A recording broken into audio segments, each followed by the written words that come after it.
4/22, 2018. And I just want to show why I cut my fruit trees down after I plant them. Typically I cut them to about knee high to about my hip height. This tree right here, he's cut to about just a little bit over my knee. When I planted him, he was the same variety as that tree right here.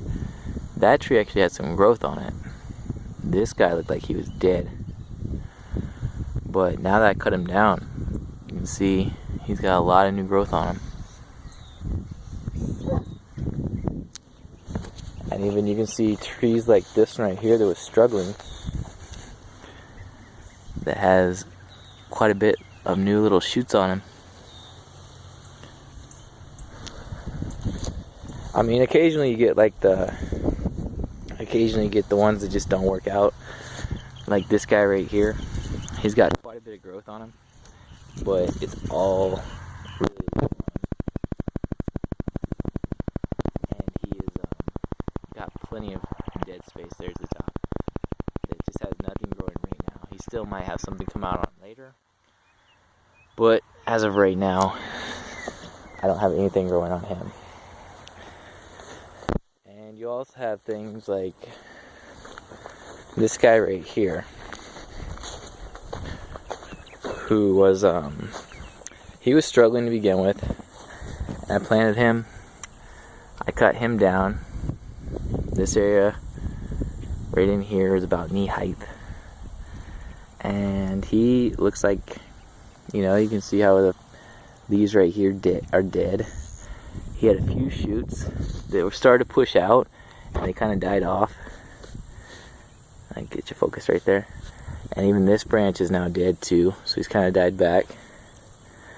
A good way to check to see if they're still alive though is you just scratch the bark right here. And I don't know, let me see if I can get clear enough. Right there, let's see if we can see it. It should show green. Let's see if I can get focused on it here. You should see that little green tab right there. But that basically means he's still alive. He still has a chance to bud out, which he hasn't done yet. But for the most part, I've got a lot of success in doing this. Like this little guy back here, when I originally planted him, he only had 2 little roots on him. Just 2 little roots. And he's supposed to be an early variety, and all the other ones like him were already out. And he didn't have any like signs of life whatsoever. I almost decided to pull him up a couple times because he was not doing anything. But now he's got leaves all over him. You can see right in here. That's about a good 6 inches of growth right there. Just down at the bottom. I'll take that one out. I'm not so sure it's a tree or rootstock. But normally when you cut them down, it promotes a lot of growth. And they grow a lot quicker because the root system is more caught up to the plant itself. I'll show my yard right there. We got a lot of wildflowers out there. A lot of clover, a lot of dandelions, a lot of primroses. And also, in my main orchard here, I have clover that I'm planting on the base here to help give it nitrogen, so I don't have more of a natural source of fertilizer, and I don't have to keep applying it by myself. But you can see these ones, I've got quite a few fruit right here. This is Dapple Supreme. Look at this branch right here. That's all Dapple Supreme. And this one is Geo Pride right here. You can see he's got some fruit in here. A couple right in there.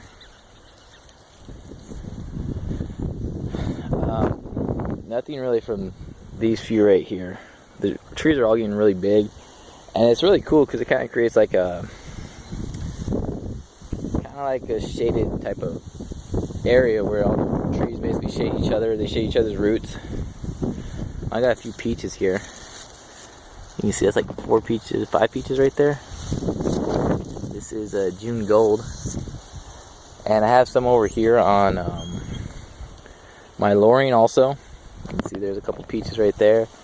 I've got some of my Sam Houston. Big boy right there. And my Florida Kings. I also have some pears right here. Before I go buy them too much, right there. There's a pear. And my little Santa Rosa plum is still really small. Well, you can see this guy especially is loaded with peaches.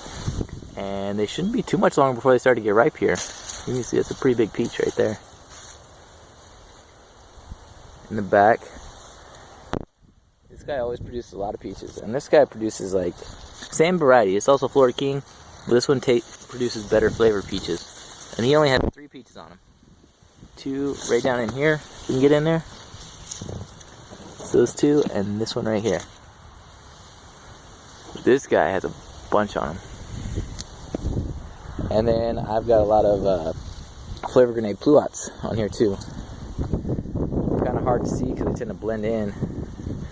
But I think if we come over here, you can see a couple that I've covered already. And then if we come down, I think right in here we should be able to see a few. Or not.